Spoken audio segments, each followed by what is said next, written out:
الحمد للہ رب العالمین والصلاة والسلام علی رسول الامین وعلی آلہ واصحابہ اجمعین اما بعد اعوذ باللہ من الشیطان الرجیم بسم اللہ الرحمن الرحیم انما یعمر مساجد اللہ وقال فی مقام آخر ان المساجد للہ فلا تدعوا مع اللہ احدا وقال النبی صلی اللہ علیہ وسلم من بنا مسجدا بنا اللہ مسجدا فی الجنہ او کما قال النبی صلی اللہ علیہ وسلم۔ محترم حاضرین، آج کا جو عنوان ہے مساجد ہے۔ ہم مسلمانوں میں، اہل ایمان میں یہ تصور ہو گیا ہے کہ مسجدیں جو ہیں صرف وقتی عبادت کے لیے ہیں۔ 5 ٹائم اذان ہوتی ہے تو نماز کے لیے آنا ہے، یا پھر رمضان آتا ہے تو تراویح کے لیے آنا ہے، یا کچھ ایسے موقع ہیں تو اس کے لیے مساجد۔ لیکن ہم تاریخ کا جائزہ لیتے ہیں، اللہ کے رسول صلی اللہ علیہ وسلم کے زمانے سے جب اللہ کے رسول صلی اللہ علیہ وسلم ہجرت کر مدینہ گئے تو سب سے پہلے آپ صلی اللہ علیہ وسلم نے اپنا گھر بنانے سے پہلے اللہ کا گھر بنانے کی ترجیح دی اور مسجد کے لیے جگہ کا انتخاب کیا۔ معلوم ہوا کہ یہ مسجد جو ہے تو یتیم بچوں کی ہے، تو آپ صلی اللہ علیہ وسلم نے ان یتیم بچوں سے اس زمین کو خرید لیا جہاں پر مسجد بنانا۔ حالانکہ بعد میں وہ بچوں نے کہا کہ ہم یہ زمین وقف کر دیتے ہیں اللہ کے لیے، مسجد کے لیے ہم دے دیتے ہیں، لیکن اللہ کے رسول صلی اللہ علیہ وسلم نے گوارا نہیں کیا۔ پھر دوسری بات، جب اللہ کے رسول صلی اللہ علیہ وسلم مدینہ جا رہے تھے تو قباء کے مقام پر ایک مسجد تھی، مسجد قباء بنائی گئی تھی مسلمانوں کے ذریعے، تو وہاں پر آپ نے عبادت کیا اور نماز پڑھی، اور اللہ تعالیٰ فرماتا ہے اول بیت اسس، میں اس کا ترجمہ پڑھتا ہوں کہ جو اللہ کا گھر سب سے پہلے بنایا گیا ہے تقوی کی بنیاد پر، اللہ کے ڈر کی بنیاد پر، وہ پہلا گھر اللہ کا گھر تھا مسجد قباء۔ وہاں پر اللہ کے رسول صلی اللہ علیہ وسلم اور وہاں پر جو مسلمان تھے نماز ادا کیا کرتے۔ یہ مسجد پر اللہ کے رسول صلی اللہ علیہ وسلم نے زور کیوں دیا؟ کہ ہمارے ایمان کا مرکز، منبع، مین سورس یہ مساجد ہی ہیں۔ اس لیے اللہ تعالیٰ نے قرآن میں فرمایا بے شک مساجد کو وہ لوگ تعمیر کرتے ہیں جن کے دلوں میں اللہ کا ایمان ہوتا ہے، جو آخرت پر ایمان لانے والے لوگ، قیامت کے دن پر ایمان لانے والے ہوتے ہیں، وہ لوگ مساجد کے تعمیر کرتے ہیں۔ اور یہ کہا گیا کہ یہ مسجدیں جو ہیں صرف اللہ کے لیے ہیں۔ ان المساجد للہ، بے شک مسجدیں صرف اللہ کے لیے ہیں، اور اللہ کے ساتھ وہاں کسی کو پکارنا نہیں ہے، کسی کو مانگنا نہیں ہے، کوئی شرک کرنا نہیں ہے، کسی کو شریک نہیں کرنا، صاف صاف کہہ دیا۔ اور ہم دیکھتے ہیں کہ مسلمانوں کی زندگی میں آپ صلی اللہ علیہ وسلم نے مسجد کو ایک مرکز بنایا، سینٹر بنایا۔ ہر چیز کا مسئلہ، ہر چیز کا حل مساجد میں ہے۔ موجودہ حالات میں سوچئے ذرا، مسلمانوں کے دشمن، اسلام کے دشمن کیوں مساجد کے پیچھے پڑے ہوئے؟ کیوں مساجد کو شہید کرنے کے چکر میں، کیوں مساجد کو ختم کرنے کے چکر میں؟ حالانکہ اسلام کا طریقہ یہ ہے، جیسے میں نے ابھی بتایا، کہ اس مسجد جو تعمیر کی جاتی ہے خرید کر تعمیر کی جاتی ہے۔ کسی اور کی زمین پر مسجد اگر تعمیر ہو رہی تو نہ وہاں عبادت قبول ہے، نہ وہ مسجد قبول ہے، مسجد کی تعمیر بھی قبول نہیں ہے۔ اس لیے اللہ کے رسول صلی اللہ علیہ وسلم نے ایک اسوہ بنا دیا، ایک آئیڈیل بنا دیا کہ پیسے دے کر مسجد کی زمین خریدی۔ لیکن شرپرست عناصر، فتنہ فساد پھیلانے والے لوگ کہتے ہیں کہ ہماری عبادت گاہ کو توڑ کر مسجد بنایا گیا، لہذا یہ مسجد کو توڑ دو۔ کیوں کہہ رہے ہیں؟ وہ یہ سمجھ رہے ہیں کہ مسلمانوں کے دل سے، ایمان والوں کے دل سے ایمان کو نکال دیا جائے، ان کی تہذیب کو ختم کیا جائے، اسلامی ثقافت کو ختم کیا جائے، تو اس کا مرکز کیا ہے؟ مسجدیں۔ اسی لیے مساجد سے ہمارا تعلق توڑنے کے لیے اور ہمارے ایمان کو کمزور کرنے کے لیے ہم کو مختلف شوبیدہ بازیوں میں الجھایا گیا۔ 3 مہینے، 4 مہینے نیٹ فری دیا گیا، ہماری نوجوان نسل اسی میں تباہ ہے۔ مساجد میں اذان ہوتی ہے، مساجد کے بازو وٹوں پہ بیٹھ کر موبائل دیکھتے ہیں، انٹرنیٹ دیکھتے ہیں اور اپنے ایمان کا ستیاناش کرتے ہیں اور پھر دعویٰ کرتے ہیں کہ ہم جنت میں جائیں گے کیونکہ ہم ماں باپ ہمارے مسلمان ہیں، ان کا نام مسلمان ہے اور ہمارا نام بھی مسلمان رکھا، جمعے کی جمعہ ہم بھی نماز پڑھ لیتے ہیں۔ ایسا نہیں، من ترک الصلاۃ متعمدا فقط کفر، اللہ کے رسول صلی اللہ علیہ وسلم نے فرمایا جس نے جان بوجھ کر نماز چھوڑی اس نے کفر کیا۔ تو کیسے جنت میں جائیں گے بھائی؟ کیسے جنت میں جائیں گے؟ ہم کو تو کہا جا رہا ہے کہ اذا نودی للصلاۃ فاسعوا الی ذکر اللہ وذروا البیع، جب نماز کے لیے تم کو پکارا جائے، بلایا جائے تو تم دوڑ کر بھاگے ہوئے چلے آؤ اور اپنی تجارت کو، کاروبار کو، سب کو چھوڑ دو۔ لیکن ہم اپنی زندگی کی مصروفیات میں لگے ہوئے، ابھی 5 منٹ باقی ہے، ابھی 1 منٹ باقی ہے، ابھی 1 سیکنڈ باقی ہے، ابھی امام صاحب کھڑے نہیں ہوئے، جب کھڑے ہوں گے تو جائیں گے۔ اللہ کے رسول صلی اللہ علیہ وسلم نے فرمایا کہ اللہ تعالیٰ کو زمین پر سب سے اچھا مقام، اچھی جگہ وہ ہے جو مسجد ہے۔ پسندیدہ مقام اللہ کے نزدیک کیا ہے؟ مسجدیں ہیں۔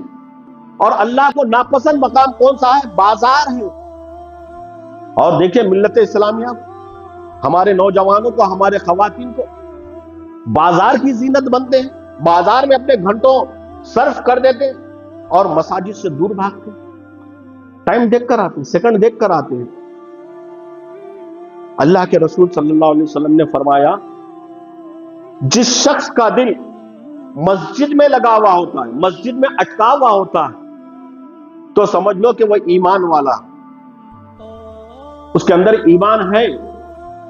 اور ایک حدیث میں آیا، اللہ کے رسول صلی اللہ علیہ وسلم نے فرمایا جو شخص مسجد میں رہتا ہے، کسی وجہ سے وہ مسجد میں نہیں آ پاتا تو فرشتے اس کو ڈھونڈتے رہتے ہیں کہ یہ فلانا نمازی کہاں چلا گیا۔ اگر بیمار ہے تو فرشتے اس کے مزاج پرسی کرتے ہیں، اس کی تیمارداری کرتے ہیں۔ اگر وہ کسی کام میں مشکل میں پھنسا ہوا ہے تو فرشتے اس کام میں اس کی مدد کرتے ہیں، وہ کام اس کے لیے آسان ہو جاتا ہے۔ کس کے لیے؟ جس کا دل مسجد میں ٹکا ہوا ہوتا ہے، مسجد میں لگا ہوا ہوتا ہے۔ اور جس کا دل مسجد میں لگا ہوا نہیں رہتا تو آپ سمجھ لیجیے۔ اور پھر اللہ کے رسول صلی اللہ علیہ وسلم، صحابہ رضی اللہ عنہم اجمعین کے زمانے میں ہم دیکھتے ہیں کہ مسجد کو وہی لوگ نہیں آتے تھے جو مسلمان نہیں ہوتے تھے، یہاں تک کہ جو منافق ہیں، زبان سے تو ایمان لاتے ہیں، اللہ اس کے رسول کی گواہی دیتے ہیں، لیکن ان کے دل میں اللہ اور اس کے رسول کی محبت نہیں ہے، رتی برابر بھی ایمان نہیں ہے، لیکن ظاہر یہ کرتے ہیں کہ ہم مسلمان ہیں، مسلمانوں کے ساتھ ہیں۔ وہ لوگ بھی نماز میں آتے تھے، مسجد میں آتے تھے۔ ہم اپنے آپ کو پکا ایمان والا کہتے ہیں، ہم اپنے آپ کو منافق نہیں کہتے، اس کے باوجود بھی ہم مساجد سے دور ہیں، ہمارے اہل خانہ مساجد سے دور ہیں، ہماری فیملی، ہمارے دوست احباب، رشتہ دار سب مساجد سے دور۔ اللہ تعالیٰ کیا کہیں؟ قُوا أَنفُسَكُمْ وَأَهْلِيكُمْ نَارًا، تم اپنے آپ کو بھی جہنم کی آگ سے بچاؤ اور اپنے خاندان والوں کو بھی بچاؤ۔ ہم بچے کو 7 بجے اٹھا کر اسکول بھیجتے ہیں، 6:15 پہ فجر کی جماعت ہو رہی، وہاں نہیں بٹھے گے، سونے دو بچے کو، سونے دو، معصوم ہے بیچارہ، اتنا جلدی کیا اٹھے۔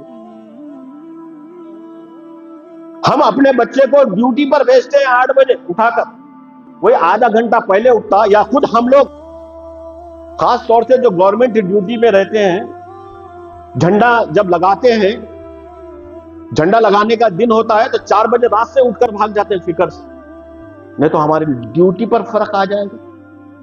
کیا یہ نہیں سوچا کہ مسجد میں دیر سے آنے پہ ہمارے ایمان پر ریمارک آ جائے گا، اللہ اس کے فرشتے لکھیں گے؟ یہ نہیں سوچا، کیونکہ ہم نے اس کو ایک سیکنڈری چیز سمجھ لیا، دوسری چیز سمجھ لیا۔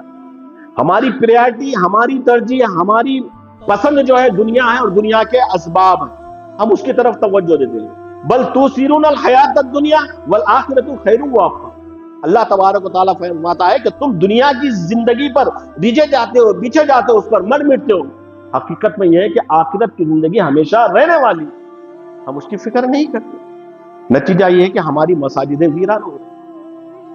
ہم صبح سویرے دیکھتے ہیں کہ بہت سارے بچے مدارس کو جاتے ہیں، اسکولوں کو جاتے ہیں، مدارس یعنی اسکول کو جاتے ہیں، کوئی کانوینٹ اسکول میں جا رہا ہے، کوئی مراٹھی میڈیم اسکول میں جا رہا ہے، کوئی اردو میڈیم اسکول میں جا رہا ہے۔ تعلیم کی اتنی فکر ہے لیکن ایمان کی فکر نہیں۔ جو بچے کانوینٹ میں جاتے ہیں تو وہ تو عیسائیوں کا طرز عمل اختیار کریں گے، جو دوسرے اسکولوں میں جاتے ہیں تو مشرکانہ طرز عمل اختیار کریں گے۔ آپ ان کو کہیں گے بچے نماز کے لیے آؤ، بچوں تم صدقہ دو، تم زکات دو، تم خیرات دو، تم روزے رکھو، تو ان کو گناہ گزرے گا۔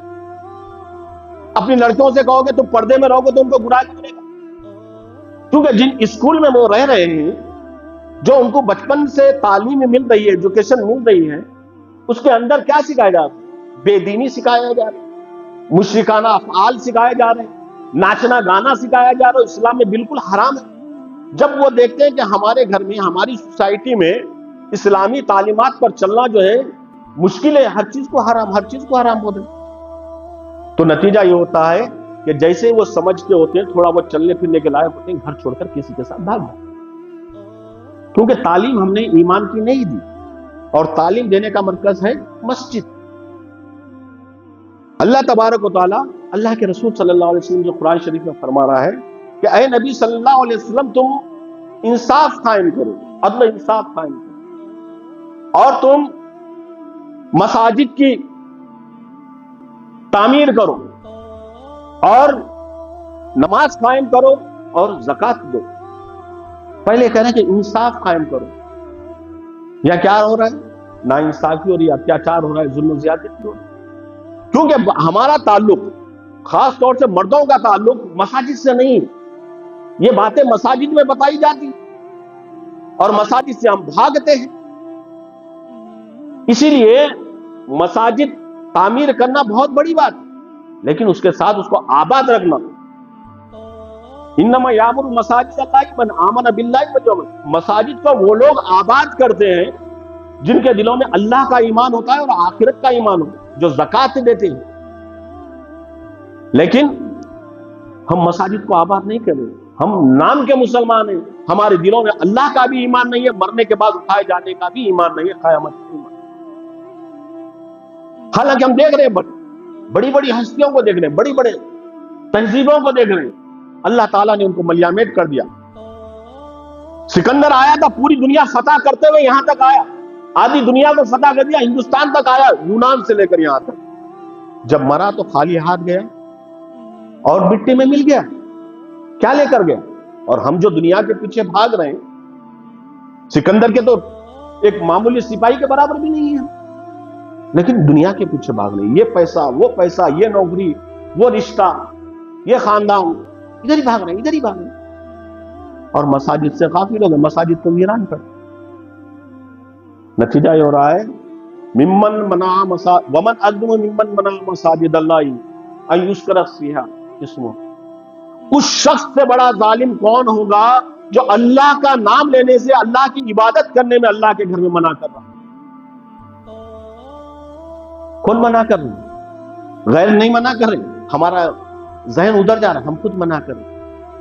ہم ابھی نماز پڑھائے، بچے کو ہاتھ پکڑ کر لے کر آئے مسجد، بولے بیٹوں کو دیکھو بیٹا آج جمعہ ہے، جمعے کا بہت بڑا ثواب ہے، اس میں زیادہ سے زیادہ درود شریف پڑھنا چاہیے، سورہ کہف پڑھنا چاہیے، اللہ کا ذکر کرنا چاہیے۔ جمعے کے دن ایک ایسی گھڑی ہوتی ہے جہاں پر دعا قبول ہوتی ہے، ہم کو ہمیشہ دعا کرنا چاہیے، استغفار پڑھنا چاہیے۔ کبھی ہم نے اپنے خاندان کے کسی فرد کو بتایا، اپنے جگر گوشے کو بتایا جس سے ہم بہت زیادہ لاڑ پیار کرتے ہیں، اس کی معمولی سی کھروچ برداشت کرنا نہیں چاہتے، اس کو معمولی سی زخم آ جائے تو برداشت کرنا نہیں چاہتے، لیکن ہم انڈائریکٹ وے میں چاہتے ہیں کہ ہمارا بچہ بھی جہنم میں جائے۔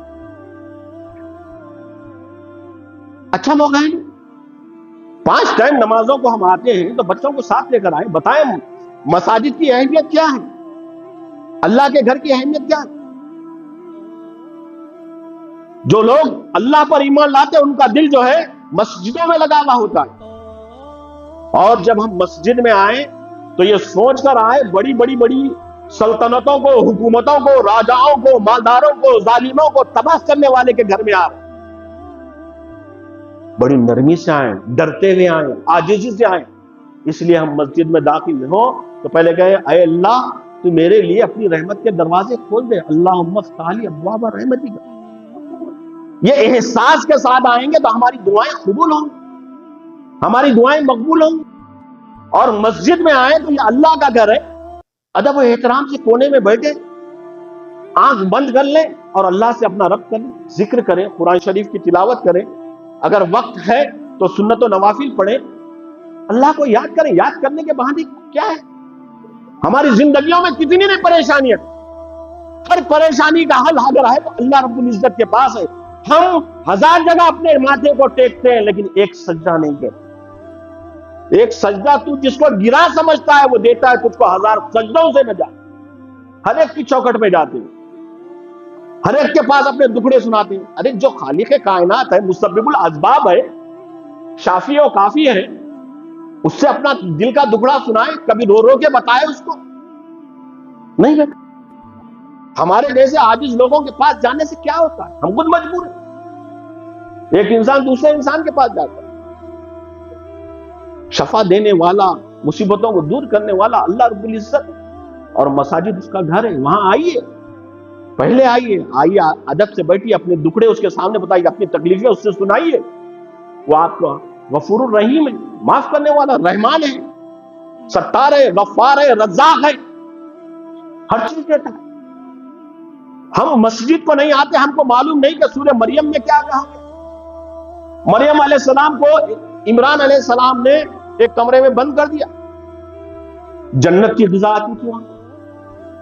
تو زکریا علیہ السلام نے پوچھا، یہ قرآن میں اس کا مطلب میں بتا رہا آپ کو، پڑھیے آپ آ کے مسجد، تفسیر پڑھیے جس زبان میں پڑھنا چاہتے ہیں، معنی پڑھیے قرآن شریف کے، مولانا سے ملیے، امام صاحب سے ملیے، مؤذن صاحب سے ملیے، دوسرے جاننے والوں سے ملیے. تو زکریا علیہ السلام نے دیکھا ہر قسم کے پھل حضرت مریم علیہ السلام کے پاس ہے. وہ سوچتے میں تو باہر سے لاک کر کے تالا لگا کر گئے، ان کے پاس پھل کیسے آ رہے؟ تو پوچھا مریم علیہ السلام سے، تو کہا کہ یہ تو اللہ رب العزت کا فضل ہے، اللہ تعالیٰ یہ رزق دے رہا ہے، میں کھا رہی ہوں. تو انہوں نے سوچا یہ تو بے موسم کے پھل ہے، یہ کیسا مل گئے؟ جیسے ابھی جام کا موسم ہے، ابھی سنترے کا، اس کا موسم ہے، بغیر موسم کے پھل وہاں پر دکھے. تو زکریا علیہ السلام نے کہا کہ اللہ سے مانگ. 83 سال کی عمر ہے ان کی، 80 اور 3، 83 سال، 83 ایئرس اولڈ. انہوں نے اللہ رب العزت سے دعا مانگی، اے اللہ، میں ترجمہ مطلب بتا رہا ہوں قرآن کی آیت کا، آپ پڑھیے مل جائے گا، کہ اے اللہ رب العزت، میرے کو کوئی اولاد نہیں ہے، تو مجھے اولاد دے دے.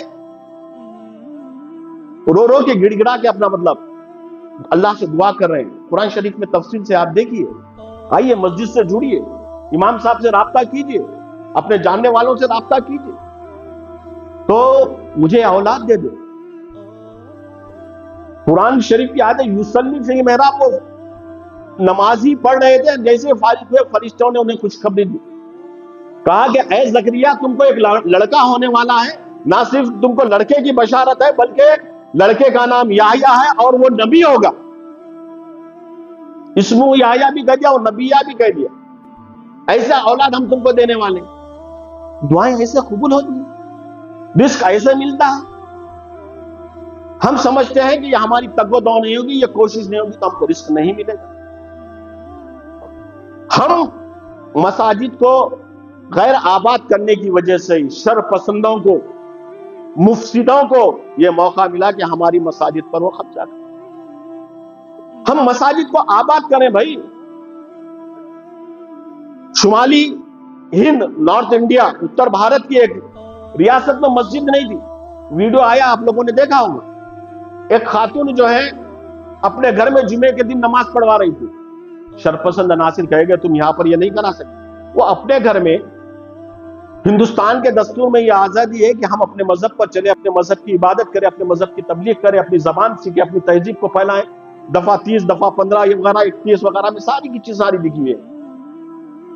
اس کے حساب سے وہ کر رہی تھی. تمام ایک محلے میں جیسے ہم بھی کہیں جاتے ہیں تو نہیں ہوتا تو جمعے کا انتظام آپ 5-6 لوگ مل کے کر لیتے ہیں. تو ان کو دھمکایا گیا، ڈرایا گیا. نتیجہ یہ ہو گیا کہ نماز کا سلسلہ ختم ہو گیا. شرپسند عناصر جا رہے ہیں، لازم بات ہے سپورٹ ہوگا باہر سے بہت زبردست قسم کا. اس لیے دستور کو بھی نہیں مانے، کانسٹیٹیوشن کو بھی نہیں مانے، ختم ہو گئے. ہم کو کس چیز کی پریشانی ہے میرے بھائیوں؟ ویسی آزمائش کے دور سے نہیں گزرے. پھر ہماری مسجدیں ویران کیوں ہیں؟ فجر میں صرف 8-10 لوگ کیوں رہتے ہیں؟ تو ہم بڑے ظالم ہیں. ممن منع مساجد اللہ یذکر فیہ اسمہ. اس شخص سے بڑا ظالم کون؟ اللہ تبارک تعالیٰ فرما رہا ہے جو اللہ کا نام مسجد میں لینے سے روک رہا ہے. اللہ کے رسول صلی اللہ علیہ وسلم فرماتے ہیں 3 اعمال ایسے ہیں جس کی وجہ سے انسان کے گناہ بخش دیے جاتے ہیں۔ ایک وہ کہ انسان صبح اور شام اللہ کے گھر کی طرف آتا ہے، اس کی وجہ سے اس کے گناہ معاف ہو جاتے ہیں، بخش دیے جاتے ہیں۔ دوسرا وہ اس وقت جب تمہارا دل وضو کرنا نہ چاہے اس وقت تم وضو کریں، جیسے موجودہ حالات، فجر میں آئیں گے ٹھنڈا پانی ہوگا، نماز کے لیے وضو کرنا چاہ رہے ہیں کہ دل بول رہا ہوگا نہ کریں، شیطان وسوسہ ڈالنا ہوگا کہ فالج ہو جائے گا، بخار آ جائے گا وغیرہ وغیرہ، ایسی حالت میں بھی اللہ کو خوش کرنے کے لیے آپ وضو کر رہے ہیں تو اس کی وجہ سے ہوگا۔ گرمی کا موسم ہے، ٹانکے میں پانی گرم ہو گیا اوپر، اور آپ کا دل چاہ رہا ہے کہ اتنے پانی میں کیسے ہم وضو کریں، پھر بھی آپ وضو کر رہے ہیں، تو ایسے وضو کر کے نماز پڑھنے سے اور اللہ کے گھر آنے سے ہمارے گناہ معاف ہو گئے۔ اور تیسرا، پہلی صف میں آنے سے، جب امام اللہ اکبر بولتا ہے اس وقت یہاں رہنے سے۔ اور ایک حدیث میں آتا اللہ کے رسول صلی اللہ علیہ وسلم نے فرمایا اگر لوگوں کو معلوم ہو جائے کہ پہلی صف میں کھڑے ہونے کا کتنا بڑا ثواب ہے تو ایسی نوبت آئے گی کہ خرا اندازی کرنا پڑے گی، چٹھی اٹھانا پڑے گا۔ ہر شخص چاہے گا کہ میں امام کے پیچھے پہلی صف میں کھڑے ہو کر نماز پڑھوں، یہ نہیں چاہے گا کہ ابھی 5 منٹ ہے، ابھی 10 منٹ ہے، ابھی 1 سیکنڈ ہے، ابھی تو بیان چل رہا ہے چلنے دو، ایسا نہیں۔ مسجد میں پہلے آنا ہے، اپنے آپ کو خالق کائنات کے سامنے جھکانا ہے اور اپنے دکھڑے بیان کرنا ہے، اپنے مصیبتوں سے نجات پانا ہے، نہ صرف دنیاوی نجات پانا ہے بلکہ آخرت کی بھی نجات پانے کے لیے ہم کو دعا کرنا۔ تو ہمارے دلوں سے مساجد کا احترام، مساجد کو برباد کرنے کے لیے اس طرح کے شگوفے چھوڑے گئے۔ نیٹ فری دیا گیا، انٹرنیٹ کا شوق دلایا گیا، پولیٹکس کا، راجنیتی کا شوق دلایا گیا، کھیل کا شوق دلایا گیا۔ نہ ہم کھیل کر اپنی صحت بناتے ہیں، جسم بناتے ہیں، نہ راجنیتی میں جا کے کوئی منتری سنتری بنتے ہیں، نہ انٹرنیٹ کے ذریعے کوئی ویب ڈیزائنر بنتے ہیں یا کوئی نئے ایپ لانچ کرتے ہیں۔ کرتے کیا ہیں؟ سب سے پہلے اپنا ایمان غارت کرتے ہیں، اس کے بعد اپنی صحت غارت کرتے ہیں، اس کے بعد پیسہ ضائع کرتے ہیں ماں باپ کا۔ سمجھ میں آ رہی بات؟ تینوں چیزیں ہم ضائع کرتے۔ وہی اگر اللہ کے گھر میں آتے تو اللہ کی رحمت آپ پر نازل ہوتی، فرشتے آپ کے ہم نشین ہوتے، فرشتے آپ کے لیے دعا کرتے، آپ مصیبت میں ہیں تو ڈھونڈ ڈھونڈ کر آپ کی پریشانیوں کو فرشتے دور کرتے اللہ کے رسول کی حدیث کے مطابق۔ اور اللہ کے رسول نے تو کہا ہے جس شخص کا دل اگر مسجد میں اٹکا ہوا ہے تو سمجھ لو کہ وہ ایمان والا ہے۔ اب ہم لوگ تمام جائزہ لے لیں ہمارا دل کتنا مسجد میں رہتا ہے۔ 1 سیکنڈ کے لیے آنکھ بند کر کے سوچو ہم کتنا مسجد میں بیٹھنا چاہتے ہیں، ہمارے ایمان کی حرارت کیا ہے، ہمارے اندر ایمان کی گرمی کیا ہے۔ کہنے کے لیے تو ہم بہت بڑے ایمان والے، لڑنے کے لیے، مرنے کے لیے، مارنے کے لیے چلے جاتے ہیں بغیر سوچے سمجھے۔ جب دل ہمارا مسجد میں نہیں لگ رہا، اللہ کے رسول کہہ رہے ہیں کہ وہ ایمان والا نہیں۔ ہم جائزہ لیں، جیسے ابھی امام صاحب سلام پھیریں گے فوراً ہم بھاگ کر چلے جائیں گے تو یہ چاروں طرف کے دشمن ہم پر حملہ کریں گے۔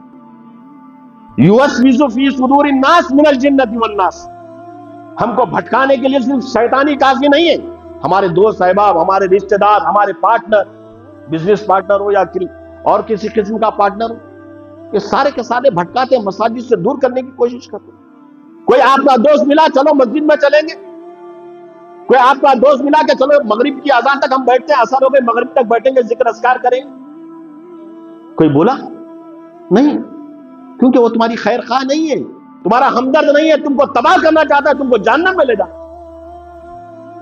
اللہ کے رسول صلی اللہ علیہ وسلم فرماتے ہیں کہ جو شخص ایک نماز پڑھنے کے بعد دوسری نماز تک مسجد میں انتظار کرتا رہتا ہے تو اس کے لیے جنت کی خوشخبری۔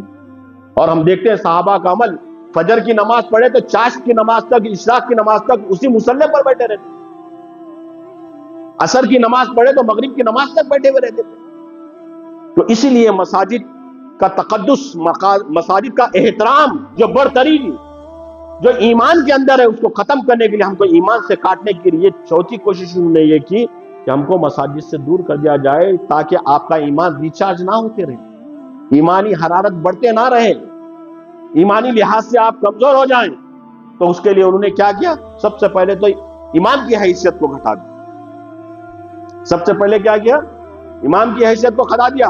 جب امام کہتا ہے ربنا آتینا فی الدنیا تو ہم کہتے ہیں آمین. اے اللہ تو ہم کو جہنم کے عذاب سے بچا تو کہتے ہیں ہم آمین. لیکن جب دنیاوی معاملے میں عزت دینے کی بات آتی تو ہم امام کی عزت نوکر سمجھتے ہیں، نوکر. اور تمہارے امام کو، تم کو جہنم سے بچانے والا کون ہے؟ امام ہے. یہ مسجد ہے، وہ عالم ہے جو آپ کو سکھاتا ہے، وہ دوست، وہ رشتہ دار، وہ بزنس پارٹنر نہیں ہے جو آپ کو گمراہ کرتا ہے اور جہنم کی طرف لے. تو ہمارا پہلا فرض یہ ہونا چاہیے کہ مساجد کو آباد کریں. تعمیر کرنا بڑی بات نہیں ہے، اس کو مینٹین کرنا بڑی بات ہے، اس کو برقرار رکھنا بڑی بات ہے. کوئی شخص ایوارڈ حاصل کر لیتا ہے وہ بڑی بات نہیں ہے. ایوارڈ کو لیا، آئندہ ایوارڈ تک بھی اس کو برقرار رکھنا، پوزیشن کو برقرار رکھنا وہ بڑی بات. ہم مسلمان ہو گئے بہت بڑی بات، لیکن ہمارے اندر ایمان کو برقرار رکھنا اس سے بڑی بات. ہم سب سے پہلے ریسپیکٹ دیں، عزت دیں، توقیر دیں ہمارے علماء کو، ہمارے عالموں کو. انہوں نے کیا کیا؟ اسپین کی تاریخ کا انہوں نے مطالعہ کیا، جس کو ہم اندلس کہتے تھے. 300 سال تک مسلمانوں کی حکومت تھی. اس وقت پوری دنیا میں گولڈن پیریڈ آف ورلڈ کہا جاتا تھا مسلمانوں کی حکومت کو، مسلمانوں کے دور کو. اور اس وقت یورپ، امریکہ کو جس کی طرف ہم دیکھتے ہیں، علم میں، فنون میں، ہر معاملے میں وہ ڈارک ایج میں گزر رہے تھے، اندھیرے یگ میں گزر رہے تھے، اندھیرے کال میں گزر رہے تھے.